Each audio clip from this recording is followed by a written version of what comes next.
नमस्कार, मैं हूं आपके साथ अनुष्का राय और आप देख रहे हैं दबंग इंडिया 24 न्यूज।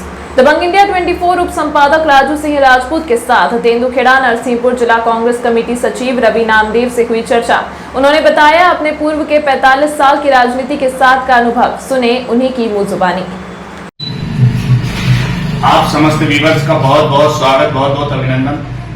और आज हमारे बीच में हमारे नगर तेंदुखेड़ा के प्रतिष्ठित और राजनीति सेक्टर की अगर हम बात करें, काफी लंबा समय हो चुका है।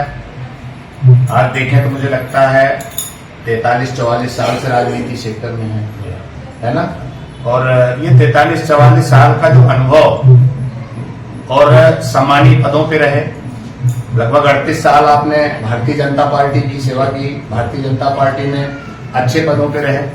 तो एक ऐसे सक्सेस से मैं आपको मिला रहा हूं जो हमारे बीच में आज हमारे चैनल में है। दबंग इंडिया चैनल की ओर से आपका बहुत बहुत स्वागत, बहुत बहुत धन्यवाद है। धन्यवाद। आप रवि नामदेव जी हैं, नामदेव परिवार से, और इन्होंने जनता के बीच में काफी सेवाएं दी, जन जागरण के लिए बहुत सारा काम किया और बहुत लंबे समय 40 से 45 साल का समय यदि राजनीति के बीच में हो तो कहीं ना कहीं घुटना पिसना देखा जाता है कि कहीं ना कहीं अच्छा खासा अनुभव राजनीति के विषय में है। और 38 साल का जो राजनीति का इनका जो अनुभव रहा वो भारतीय जनता पार्टी का रहा।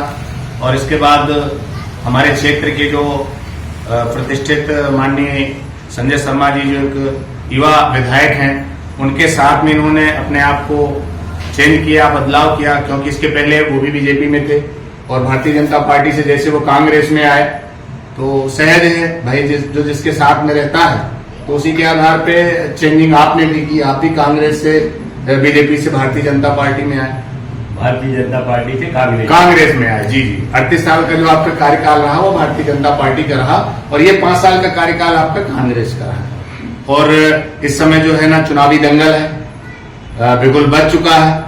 कहीं ना कहीं देखा जाए तो निर्वाचन आयोग ने जो घोषणा कर दी है, आचार संहिता लग चुकी है और सारी चीजें कहीं ना कहीं एक व्यवस्थित हो चुकी हैं और तैयारी जबरदस्त है। तो मैं आपसे एक ऐसे व्यक्ति जो हमारे बीच में 40-45 साल का अनुभव राजनीति में रखते हैं उनसे मैं रूबरू करा रहा हूँ। तो आप अपने परिचय के साथ में आपकी राजनीति का जो अनुभव रहा, इस क्षेत्र में विकास की जो बातें रही, भारतीय जनता पार्टी के समय में आपने जो अपना अमूल्य समय दिया और फिर भारतीय जनता पार्टी से आप कांग्रेस में आए, तो ये क्या सब चीजों के बीच में क्या कारण रहा, क्यों आए, आपके राजनीति का जो समय रहा उस समय में आपने किस तरह से अपना परफॉर्मेंस किया जनता के बीच में।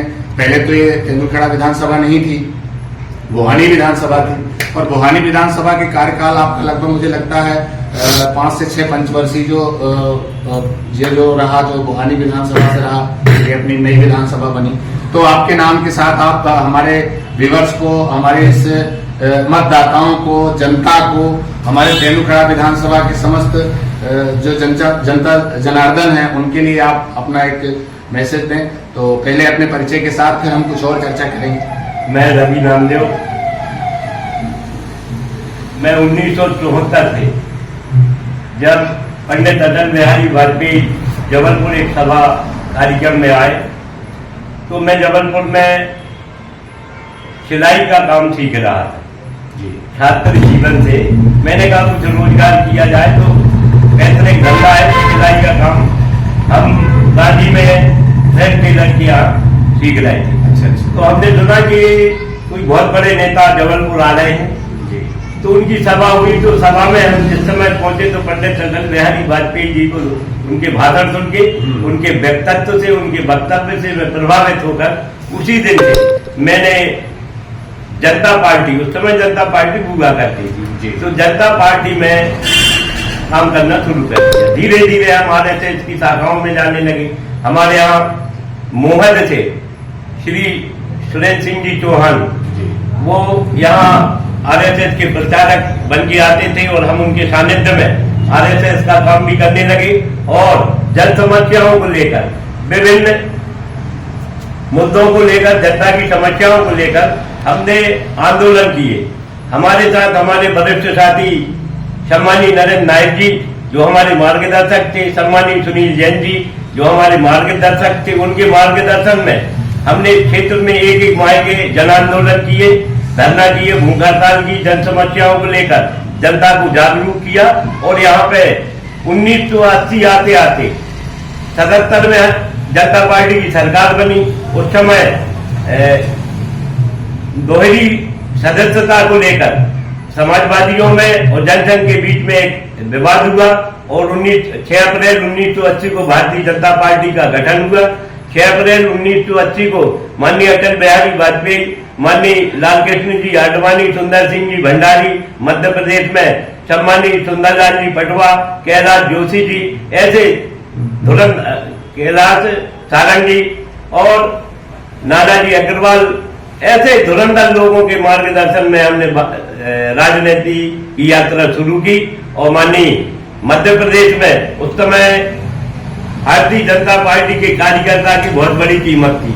अगर हमें जबलपुर में, नरसिंहपुर में या भोपाल में कोई काम होता था या हम यहाँ आंदोलन चलाते थे, उस समय हमारे सारे वरिष्ठ नेता उस विभाग से संबंधित बड़े अधिकारी, जिलाधीश एवं पुलिस अधीक्षक से भी बात करके हमारे आंदोलन को सफल बनवाते थे।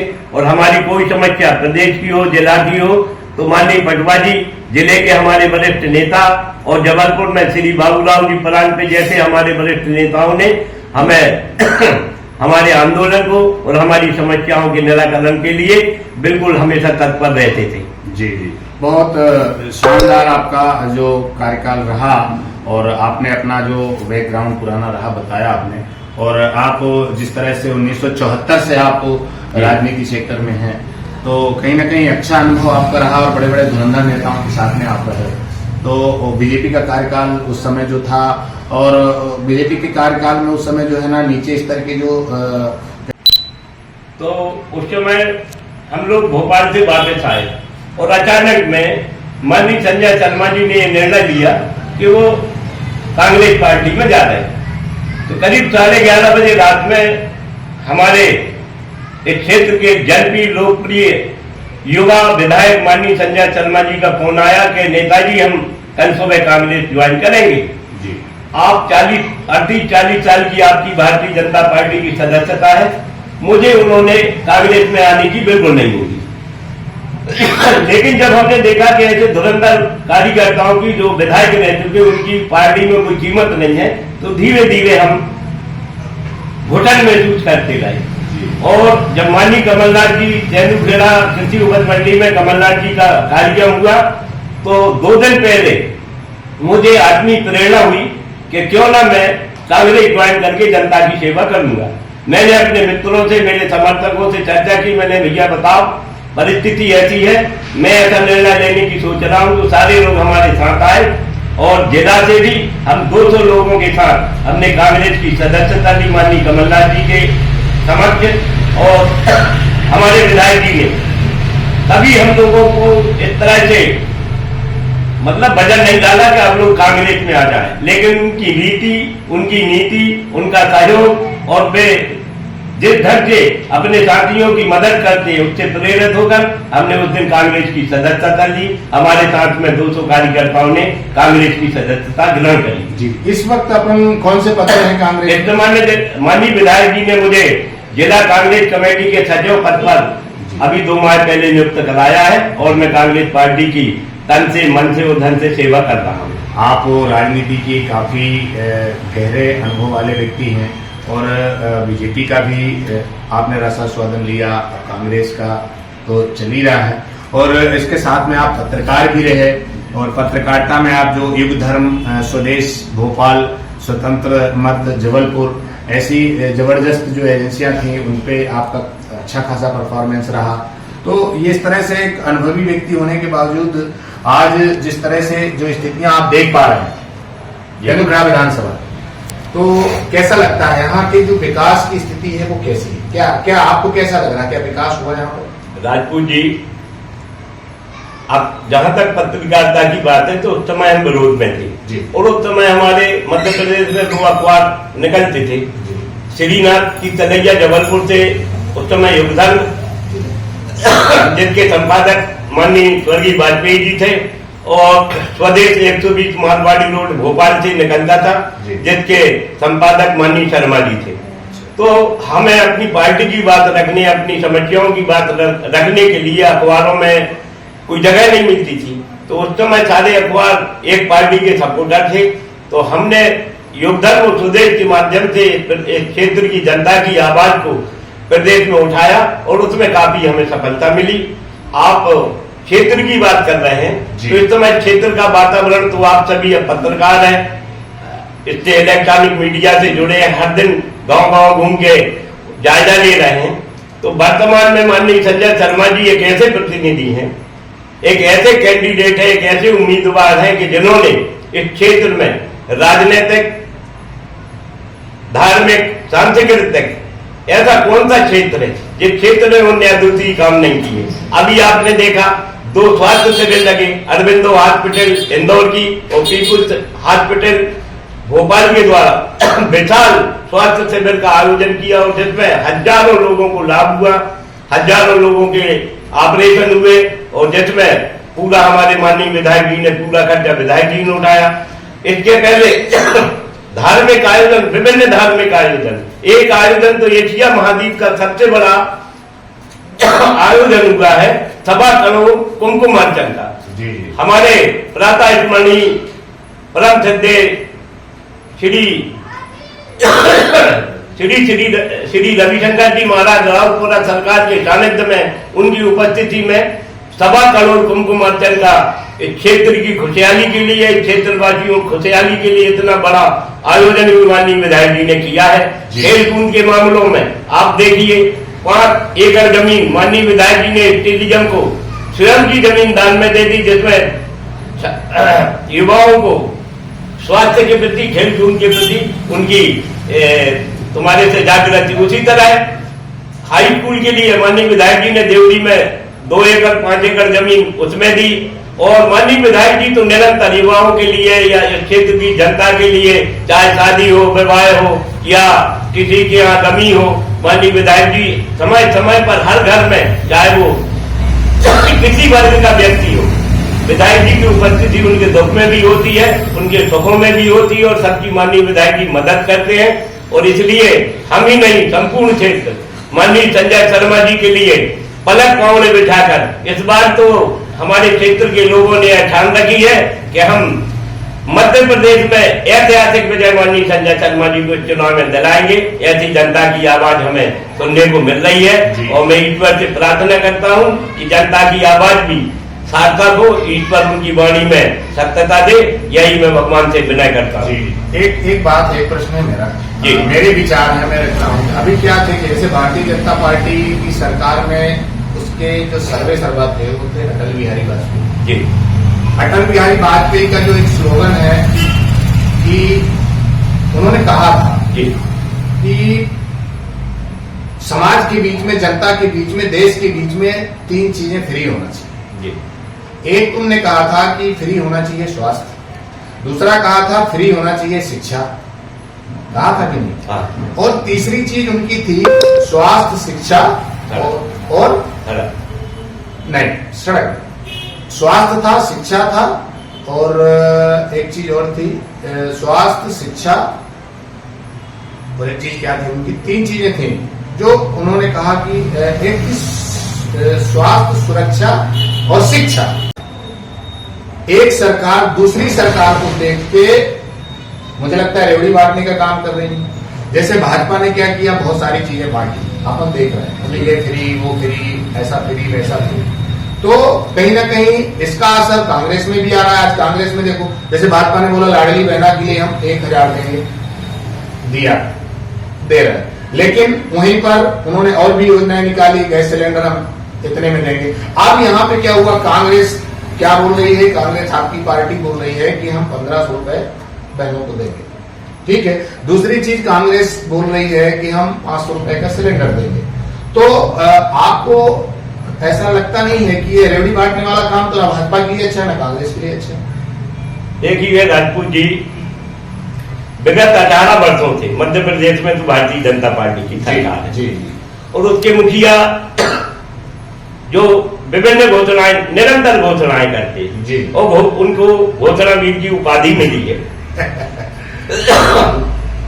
ये बात किसी हद तक तो ठीक नहीं है। इसका पूरा लोड मध्यम वर्गीय लोगों पर पड़ता है और हमारे क्षेत्र का जो युवक है और जो जनता है वो आलस्य की प्रतीत होती है। बिल्कुल बिल्कुल। आप अब जी एक चीज मेरी है, ये जो रेवड़ी कहेंगे अपन इसको, जी। अगर ये रेवड़ी न बांट के यहाँ पे रोजगार स्थापित किए जाएं, फैक्ट्रियां लगाई जाएं, कोई ऐसे व्यवसाय स्थापित किए जाएं नरसिंहपुर शहर में, नरसिंहपुर के आजू बाजू तेंदुखेड़ा से गाडरवाला से लेके वैसे किए गए हैं, लेकिन जिस तरह से होना चाहिए उस तरह से रोजगार स्थापित, अगर रोजगार स्थापित होते तो जो युवा जो है, जो बेरोजगार है, उनके लिए रोजगार मिलता। बराबर। तो कहीं ना कहीं ये कुछ कमियां हमें लग रही हैं कि ये रही और काफी हद तक काम भी हुआ है, लेकिन जिस तरह से युवा जो खड़ा हो जाता है, एक छोटा सा अगर वैकेंसी निकलती तो लाखों की लाइन पे युवा लग जाते हैं, तो कहीं ना कहीं एक रोजगार की बहुत बड़ी एक चीज और मुझे समझ में आई। अभी जो ये राजनीति क्षेत्र में जो चुनाव की प्रक्रिया है, इस चुनाव की प्रक्रिया में हम एक चीज देख रहे हैं कि साधारण व्यक्ति तो चुनाव लड़ नहीं सकता, संभव नहीं। क्यों नहीं है संभव? कि हम देख रहे हैं कि अब जैसे संजय शर्मा जी हैं, बाहुबली है, पैसे से, हर चीज से, और कहीं ना कहीं देखा जाए तो आपने जैसे बोला कि धार्मिक, सामाजिक, हर स्तर में उनका अच्छा वर्चस्व है। हर व्यक्ति के पास जाना मिलना, उनका चारों तरफ जो है ना अच्छा वर्चस्व। तो ये कहीं कहीं ऐसा लगता है कि अगर कोई नॉर्मल व्यक्ति चुनाव लड़ना चाहे, साधारण कोई है, भले उसका अस्तित्व है, वर्चस्व है, सब कुछ है, लेकिन एक साधारण व्यक्ति चुनाव लड़ना चाहे तो मुझे नहीं लगता कि वो कहीं किसी भी विधानसभा में आज की डेट में जो स्थितियां हैं वो लड़ सकता है। आपको कैसा लगता है? अब आपके सामने अभी वर्तमान में जो भारतीय जनता पार्टी ने टिकट दिए, हाँ, तो गाडावाला क्षेत्र से क्या भारतीय जनता पार्टी में कार्यकर्ता नहीं है? वहाँ क्या भारतीय जनता पार्टी में नेता नहीं है? दूसरे क्षेत्र के व्यक्ति को वहां ले जाकर चुनाव लड़ाना निश्चित ये भारतीय जनता पार्टी की हताशा है। और जो कार्यकर्ता वर्षों से, विगत 25 वर्षों से दरी बिछा रहे, झाड़ू लगा रहे या पार्टी का काम कर रहे हैं, उनके मन पे क्या बीत रही होगी ये उनसे पूछो। क्या हम जीवन भर यही करते रहेंगे? अभी आपने माननीय संजय शर्मा जी की बात की, तो एक दिन हम लोगों ने अनुमान लगाया कि वो अपने व्यापार में कम से कम 5000 युवाओं को नौकरी दे रहे हैं और उन 5000 युवाओं के परिवार आज माननीय संजय शर्मा जी के दिया हुआ उनके वेतन से वो परिवार चल रहा है। आपने अभी शिक्षा और स्वास्थ्य की बात की, तो राजपूत जी, मेरा मानना यह है कि शिक्षा जब हम टैक्स देते हैं तो ये राज्य सरकार और केंद्रीय सरकार की जवाबदारी होती है कि हम अपने देश के, हम अपने प्रदेश की जनता को मुफ्त में शिक्षा और बहुत अच्छी शिक्षा प्रदान करें। जहां तक स्वास्थ्य की बात है, हमारे देश में और प्रदेश में विभिन्न मदों से हम सरकार को टैक्स दे रहे हैं। स्वास्थ्य की चिंता भी राज्य की सरकार और केंद्र की सरकार को करना चाहिए और जिसका लाभ जनता को सीधा सीधा मिलना चाहिए। और जहां तक सुरक्षा की बात है, तो सुरक्षा तो एक बहुत बड़ी बात है कि बात करना और सुरक्षा करना दो अलग अलग विषय है। जैसे अभी कांग्रेस पार्टी ने पिछले 15 महीने में माननीय कमलनाथ जी मुख्यमंत्री रहे, तो उन्होंने जो कुछ बोला था वो धरातल पे हमें देखने को मिला। इससे जनता प्रभावित हुई और जनता के बीच में माननीय कमलनाथ जी का और कांग्रेस पार्टी का विश्वास पैदा हुआ। उसी विश्वास का कारण है कि आज माननीय कमलनाथ जी इस प्रदेश के चहेते नेता बन गए। जी बिल्कुल बिल्कुल। और जनता का रुझान जो है वो अब कांग्रेस पार्टी की तरफ बढ़ गया है। जी जी जी बिल्कुल। तो ये आप जो भी अभी हमारी जो चर्चाएं हुई, राजनीति को लेके हुई, शिक्षा को लेके हुई, स्वास्थ्य को लेके हुई, अपने क्षेत्र की जो विधानसभा 120 तेंदुखेड़ा है इसको लेके अपनी काफी हद तक चर्चाएं हुई, विकास को लेके चर्चाएं हुई। आपने काफी समय का आपका जो अनुभव रहा वो आपने यहाँ पे रखा। और अभी जो हालात चुनाव की हैं, इस चुनाव में जो भारतीय जनता पार्टी अभी तक, जैसे अभी आप देखेंगे तो तेंदुखेड़ा विधानसभा में भारतीय जनता पार्टी विधायक का प्रत्याशी नियुक्त नहीं कर पाई है, क्या कारण मानते हैं इसका? देखिए, जो व्यक्ति निरंतर काम करता है, अभी आपने एक बात और कही थी कि धनबल, जनबल और बाहुबल, मैं दो चीजों को नकारता हूं। न धनबल न बाहुबल। जनबल, अगर आप जनता के बीच में जाएंगे, जनता के प्रति लड़ाई लड़ेंगे, जनता के अधिकारों को दिलाएंगे, आंदोलन करेंगे, संघर्ष करेंगे, तो जनता आपके साथ खड़ी हो जाएगी। उसमें फिर धनबल और बाहुबल की जरूरत नहीं पड़ती। बिल्कुल। हमारे माननीय विधायक संजय शर्मा जी न बाहुबली है, न आपने ऐसा देखा होगा कि वो अपने धन को प्रदर्शित करते हैं। लोग कहते हैं, लोगों का क्या कहना है भाई? इतने अगर मान लो धन बल और बाहुबल बताना होता तो फिर बहुत बड़े यहाँ के वो हो जाते। लेकिन माननीय विधायक जी अपने जो कमाई का 30% हिस्सा धार्मिक आयोजनों में काम करते हैं, 10% स्वास्थ्य के विषय में खर्चे करते हैं, 10-15% खेल कूद में युवा। मेरे परिवार के सबसे अच्छे सदस्य मैंने निकट में जाके देखा है जी, और मेरे अंदर कभी उनके प्रति बाहुबली या धनबली, क्योंकि जो सम्मान वहाँ मिलता है वो मैंने सब चीजें देखी है। और मैं उतना नजदीक तो नहीं हूँ, पर इतना नजदीक जरूर हूँ कि मैं जब भी उनसे मिला हूँ मुझे किसी तरह ऐसा नहीं लगा कि ये बाहुबली है या बाकी वैभव उनका जो है वो देखा जा रहा है।